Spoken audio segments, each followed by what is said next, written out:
ಇಬ್ಬರಿದ್ದಾರೆ, ಅವರಿಬ್ಬರನ್ನೂ ಕೂಡ ವೆಲ್ಕಮ್ ಮಾಡ್ಕೊಳ್ತೀನಿ. ನಮಸ್ತೆ, ಇಬ್ಬರಿಗೂ ಕಾರ್ಯಕ್ರಮಕ್ಕೆ ಸ್ವಾಗತ. ಇದರ ಜೊತೆಗೆ ಮಹಿಳಾ ಹೋರಾಟಗಾರ್ತಿ ಪೂರ್ಣಿಮಾ ಅವರು ಕೂಡ ನಮ್ಮ ಜೊತೆಗಿದ್ದಾರೆ. ಪೂರ್ಣಿಮಾ ಅವರೇ ನಮಸ್ಕಾರ. ನಾನು ನಿಮ್ಮಿಂದ ಶುರು ಮಾಡ್ತೀನಿ. ಯಾವ ರೀತಿ ದೌರ್ಜನ್ಯ ಆಯಿತು? ಇನ್ಸ್ಪೆಕ್ಟರಿಂದ ನಿಮ್ಗೆ ಯಾವ ರೀತಿ ಸಮಸ್ಯೆ ಆಯಿತು? ನನಗೆ ಸಮಸ್ಯೆ ಆಗಿರೋದು ಅಂತ ಹೇಳಿದರೆ ನಮ್ಮ ಫ್ಯಾಮಿಲಿ ಡಿಸ್ಪ್ಯೂಟ್ ಒಂದಿತ್ತು, ಅದನ್ನು ಅವರು ಮಿಸ್ಯೂಸ್ ಮಾಡಿಕೊಂಡ್ರು. ಒಂದು ಕಂಪ್ಲೇಂಟಲ್ಲಿ ನಾನು ನನ್ನ ಯಜಮಾನ್ರ ಅಣ್ಣನ ಮೇಲೆ ಕಂಪ್ಲೇಂಟ್ ಮಾಡಿದೆ. ಒಂದು ಲ್ಯಾಂಡ್ ಡಿಸ್ಪ್ಯೂಟಲ್ಲಿ ಅಣ್ಣನ ಹೆಂಡತಿ ನನ್ನ ಯಜಮಾನ್ರ ಮೇಲೆ ಕಂಪ್ಲೇಂಟ್ ಮಾಡಿದರು. ನಾನು ಮೊದಲು ಕಂಪ್ಲೇಂಟ್ ಮಾಡಿ ಹೋದವಳು. ನಾನು ಹೋದೋದಕ್ಕೆ ಮತ್ತೆ ಅವಳು ಹೋದ್ಲು. ಈ ಕಂಪ್ಲೇಂಟಲ್ಲಿ ಅವನು ಬಿ ರಿಪೋರ್ಟ್ ಹಾಕಬೇಕು ಅಂತೇಳಿ ನನ್ನನ್ನು ಯೂಸ್ ಮಾಡ್ಲಿಕ್ಕೆ ಟ್ರೈ ಮಾಡ್ದೆ. ನಿನ್ನ ಮೇಲೆ ಬಿ ರಿಪೋರ್ಟ್ ಹಾಕ್ತೀನಿ, ನಿಮ್ಮ ಗಂಡನ ಮೇಲೆ ಬಿ ರಿಪೋರ್ಟ್ ಹಾಕ್ತೀನಿ. ಹೌದು, ಗಂಡನ ಮೇಲೆ ಬಿ ರಿಪೋರ್ಟ್ ಹಾಕ್ತೀನಿ, ನಿಮ್ಮ ಕೇಸ್ ಮೇಲೆ ಬಿ ರಿಪೋರ್ಟ್ ಹಾಕ್ತೀನಿ, ನೀನು ನನ್ನ ಜೊತೆ ಬಾ. ಆ ಥರ ಮಿಸ್ಯೂಸ್ ಮಾಡೋಕ್ಕೆ ಸ್ಟಾರ್ಟ್ ಮಾಡ್ದೆ.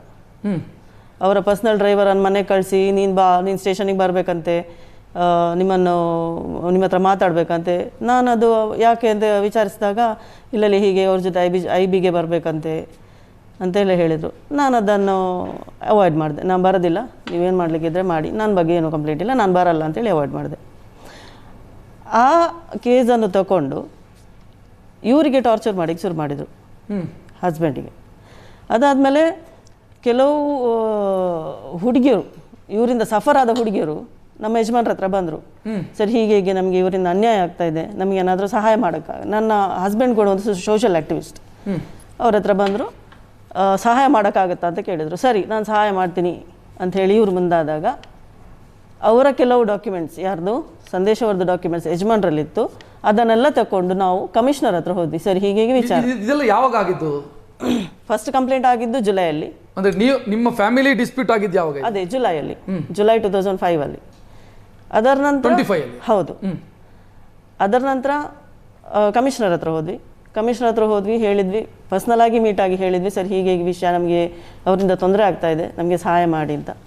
ಅವ್ರು ಹೇಳಿದರು, ಸರಿ ನಾನು ಇದನ್ನು ACPಗೆ ಫಾರ್ವರ್ಡ್ ಮಾಡ್ತೀನಿ, ACP ನಿಮ್ಮನ್ನು ಕರೆಸಿ ಎನ್ಕ್ವೈರಿ ಮಾಡ್ತಾರೆ ಅಂತ. ಆದರೆ ಇವತ್ತಿನವರೆಗೆ ಯಾರೇ ನಮ್ಮನ್ನು ಕರೀಲಿಲ್ಲ. ACP ಆಗಲಿ ಕಮಿಷನರ್ ಆಗಲಿ ನಮ್ಮನ್ನು ಕರೀಲಿಲ್ಲ, ನಮ್ಮನ್ನು ಎನ್ಕ್ವೈರಿ ಮಾಡಲಿಲ್ಲ. ನಮಗೆ ಹಿಂಬರದಲ್ಲಿ ಕೊಡೋದೇನೆಂದರೆ ಅವರದ್ದು ವಿಚಾರಣೆ ಆಗಿದೆ, ಸಂದೇಶ್ ಬಿಜಿ ಅವ್ರದ್ದು ವಿಚಾರಣೆ ಆಗಿದೆ, ಈ ಕೇಸನ್ನು ವಿಲೆ ಮಾಡಲಾಗಿದೆ, ಅಷ್ಟೇ ಬರ್ತಾ ಇದೆ ನಮಗೆ. ಪರ್ಟಿಕ್ಯುಲರ್ ಆಗಿ ನಿಮ್ಗೆ ಏನು ಹೇಳಿದರು? ಕೇಸನ್ನು ವಾಪಸ್ ತೆಗಿಬೇಕು ಅಂತಂದ್ರೆ ಏನು ಮಾಡಬೇಕು ಅಂತ ಹೇಳಿದರು? ಅದಾದ ನಂತರ ಜುಲೈ ಇದೆಲ್ಲ ವಿಷಯ ಕಮಿಷನರ್ ಹೋಗಿ ಆದ ನಂತರ ನನ್ನ ಹಸ್ಬೆಂಡನ್ನು ಅರೆಸ್ಟ್ ಮಾಡಲಿಕ್ಕೆ ಹುಡುಕ್ತಾ ಇದ್ರು. ಯಾರು? ಇದೇ ಸಂದೇಶ್ ಪಿಜಿ. ಆವಾಗ ಸಂದೇಶ್ ಪಿಜಿ ಅವರು ಹಸ್ಬೆಂಡ್ನ ಅಣ್ಣನ ಹೆಂಡತಿಯನ್ನು ಹಿಡ್ಕೊಂಡು ಯಾವುದೋ ಒಂದು ಮನಿ ಲಾಂಡ್ರಿಂಗ್ ಕೇಸ್ ಅಂತೆ, ಅವರು ಹಣ ಮೋಸ ಮಾಡಿದ್ದಾರೆ ಅಂತೇಳಿ ಆ ಕಂಪ್ಲೇಂಟನ್ನು ಫೇಕ್ ಕಂಪ್ಲೇಂಟ್ ಆಗಿ ಮಾಡ್ತಾರೆ. August 18ಗೆ 2025 August 18ಗೆ ನನ್ನ ಹಸ್ಬೆಂಡ್ ಒಂದು ಕೇಸ್ ಮೇಲೆ ಕೋರ್ಟಿಗೆ ಹೋಗಿದ್ರು. ಆ ಕೇಸನ್ನು ಮುಗಿಸಿ ಹೊರಗಡೆ ಬರೋ ಹೊತ್ತಿಗೆ ಎಲ್ಲಿ CC ಕ್ಯಾಮರಾ ಇಲ್ಲವೋ ಅಲ್ಲಿ ನನ್ನ ಹಸ್ಬೆಂಡನ್ನ ಎಳೆದು ಗಾಡಿಯಲ್ಲಿ ಹಾಕಿ ಹೊಡೆದು ಬಡ್ದು ಸ್ಟೇಷನಿಗೆ ಕರ್ಕೊಂಡು ಹೋದ್ರು, ಅರೆಸ್ಟ್ ಮಾಡಿದರು. ಇದು ಒಂದು ಮಧ್ಯಾಹ್ನ ಆಗಿರೋ ವಿಚಾರ. ನನಗೆ ಸಾಯಂಕಾಲ 7 ಗಂಟೆಗೆ ಈ ಸುದ್ದಿ ಸಿಕ್ತು. ಅವರು ಅರೆಸ್ಟ್ ಮಾಡಿದ್ದು without arrest warrant, without any notice, without any enquiry ಅವರು ಅರೆಸ್ಟ್ ಮಾಡಿದರು. 7 ಗಂಟೆ ಹೊತ್ತಿಗೆ ನಾನು ಹೋದೆ. ನಾನು ಹೋಗುವಾಗ ಅವರು ಹೊರಗಡೆ ನಿಂತಿದ್ದಾರೆ. ಸರ್ ನಾನು ಹೇಳಿದೆ, ಸರ್ ನನಗೆ ನಿಮ್ಮ ಹತ್ರ ಮಾತಾಡಬೇಕು, ಒಳಗಡೆ ಹೋಗೋಣ. ಇಲ್ಲ, ನೀನು ಇಲ್ಲೇ ನಿಂತ್ಕೊಂಡು ಮಾತಾಡು, ನಿನ್ಗೆ ಏನು ಮಾತಾಡಿದ್ರು ಇಲ್ಲೇ ಹೊರಗಡೆ ನಿಂತ್ಕೊಂಡು ಮಾತಾಡು, ಅಂಗಳದಲ್ಲೇ ನಿಂತ್ಕೊಂಡು ಮಾತಾಡು ಅಂತ ಹೇಳಿದರು. ಸರಿ, ಒಳಗಡೆ ಹೋಗೋಣ ಸರ್ ಅಂತ ಕೇಳಿದಕ್ಕೆ ಬೇಡ, ಅಲ್ಲಿ CC ಕ್ಯಾಮ್ರಾ ಇದೆ, ನೀನು ಇಲ್ಲೇ ನಿಂತ್ಕೊಂಡು ಮಾತಾಡೋದು, ಮತ್ತೆ ಧಮಕಿ ಹಾಕಿದರು. ಆಮೇಲೆ ನನ್ನ ಹೇಳಿದರು, ನೋಡು ನಿನ್ನ ಗಂಡ ನಾನು ಬಿಡಬೇಕಾದ್ರೆ ನೀನು ನನ್ನ ಜೊತೆ ಬರಬೇಕು, ಇಲ್ಲ ನನಗೆ 25 ಲಕ್ಷ ಕೊಡಬೇಕು. ನಾನು ಹೋಮ್ ಮಿನಿಸ್ಟ್ರಿಗೆ 50 ಲಕ್ಷ ಕೊಟ್ಟು ಈ ಪೋಸ್ಟಿಗೆ ಬಂದಿದ್ದೀನಿ. ನೀನು ಈ 2 ಆಪ್ಷನ್ಸಿಗೆ ಸ್ಟೇಷನ್ ಸಮೀಪದಲ್ಲೇ ಆಗಿರೋದು, ಸ್ಟೇಷನ್ನ ಹೊರಗಡೆ ಆಗಿರೋದು. ನನಗೆ ಕೊಡೋದಿದ್ರೆ, ನೀವು ಬರೋದಿದ್ರೆ ಅಥವಾ ಕ್ಯಾಶ್ ಕೊಡೋದಿದ್ರೆ ನಿನ್ನ ಗಂಡನನ್ನು ನಾನು ಬಿಡೋದಿಲ್ಲ, ಅವನ ಮೇಲೆ ನಾನು ರೌಡಿ ಶೀಟರ್ ಕೇಸ್ ಹಾಕ್ತೀನಿ. ನಮಗೆ ಇರೋದು ಒಂದೇ ಕೇಸ್, ಆ ಕೇಸ್ ಮೇಲೆ ಅವನು ಹೇಗೆ ರೌಡಿ ಶೀಟರ್ ಹಾಕ್ತಾನೆ? ಆಮೇಲೆ ಇವರನ್ನು ಅರೆಸ್ಟ್ ಮಾಡಿದ್ರಲ್ವ, ಅರೆಸ್ಟ್ ಮಾಡಿ ಒಳಗಡೆ ಇವರನ್ನು ಕೋಳ ಹಾಕಿ ಕಟ್ಟಿದಾರಂತೆ, ಹೊಡೆದಿದ್ದಾರಂತೆ, ಬಡ್ದಿದ್ದಾರಂತೆ, ಬೇಡದ ಭಾಷೆಯಲ್ಲಿ ಮಾತಾಡಿದಾರಂತೆ. ಇಷ್ಟು ಇವಾಗ ಆಗಿರೋದು.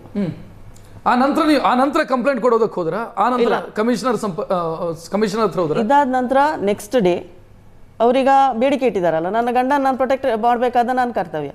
ನಾನೇನು ಮಾಡಿದೆ, ನಾನು ಯಾರ್ದೋ ಕೈಕಾಲು ಕಾಡಿ ಬೇಡಿ ಕೈಕಾಲು ಹಿಡಿದು 50,000 ಎರೇಜ್ ಮಾಡಿ ಅವ್ರಿಗೆ ಕೊಟ್ಟಿದ್ದೀನಿ, ಸಂದೇಶ್ ಅವರಿಗೆ. ನೆಕ್ಸ್ಟ್ ಡೇ ಅದಾದ ನಂತರ ಕೋರ್ಟು ಕೇಸು, ಇವಾಗ ಕೇಸ್ ಇನ್ನೂ ಹಾಕಿಲ್ಲ ಅವರು, ಏನು ವಿಷಯ ಏನೂ ಇಲ್ಲ. ಅದಾದ ನಂತರ ಮತ್ತೆ ನಾನು ಕಮಿಷನರ್ ಇದು ಮಾಡಿದೆ ಕಾಂಟ್ಯಾಕ್ಟ್ ಮಾಡಿದೆ, ಸರ್ ಹೀಗೆ ಅವನು ಉಪದ್ರ ಕೊಡ್ತಿದ್ದಾನೆ, ನಮಗೆ ಸಹಾಯ ಮಾಡಿ ಅಂತೇಳಿ ನಾನು ಬರದಲ್ಲಿ ಬರೆದು ಕೊಟ್ಟಿದ್ದೀನಿ. ಅದಕ್ಕೂ ಏನು ರೆಸ್ಪಾನ್ಸ್ ಇಲ್ಲ. ಅದಾದ ನಂತರ ಅವರಿಗೆ ನಾನ್ ಬೇಲೇಬಲ್ ಸೆಕ್ಷನ್ಸ್ ಎಲ್ಲ ಹಾಕಿದ್ರು, ಅವರು ಊರಲ್ಲಿಲ್ಲ, ಊರು ಬಿಟ್ಟು ಹೋಗಿದ್ರು. ಈಗ ನಿಮ್ಮ ಜೊತೆಗೆ ಸಂದೇಶ್ ಮಾತನಾಡೋ ಟೈಮಲ್ಲಿ ನೀವು ಹೇಳಿದ್ರಿ ಸಹಕರಿಸು ನನ್ನ ಜೊತೆಗೆ, ಇಲ್ಲ ಅಂತಂದ್ರೆ 25 ಲಕ್ಷ ಕೊಡು, ಏನಾದ್ರು ಪ್ರೂಫ್ ಏನಾದ್ರು ಇದೆಯಾ ನಿಮ್ಮ ಹತ್ರ? ಪ್ರೂಫ್ ಏನಿಲ್ಲ ಸರ್, ಮಾತುಕತೆಗೆ ಏನಾದ್ರು ಪ್ರೂಫ್ ಇದೆಯಾ? ಇಲ್ಲ, ಪ್ರೂಫ್ ಅಂದ್ರೆ ಅವರು ನನ್ನ ಜೊತೆ ಹೀಗೆ ಮಾತಾಡ್ತಾ ಇದ್ರು. CC ಕ್ಯಾಮರಾ ಹೊರಗಡೆ ಇದೆ, ಆ CC ಕ್ಯಾಮರಾ ಫುಟೇಜ್ ಕೇಳಿದ್ರೆ ಕೊಡ್ತಾ ಇಲ್ಲ ಅವರು. RT ಆಕ್ಟ್ ಅಲ್ಲಿ 2-3 ಸರ್ತಿ ನಾವು ಕೇಳಿದ್ವಿ CC ಕ್ಯಾಮರಾ ಫುಟೇಜ್ ಬೇಕು ಅಂತ, ಅದನ್ನು ಕೊಡ್ತಾ ಇಲ್ಲ ಅವರು, ಕೊಡೋದಕ್ಕೆ ಕೇಳ್ತಾ ಇಲ್ಲ.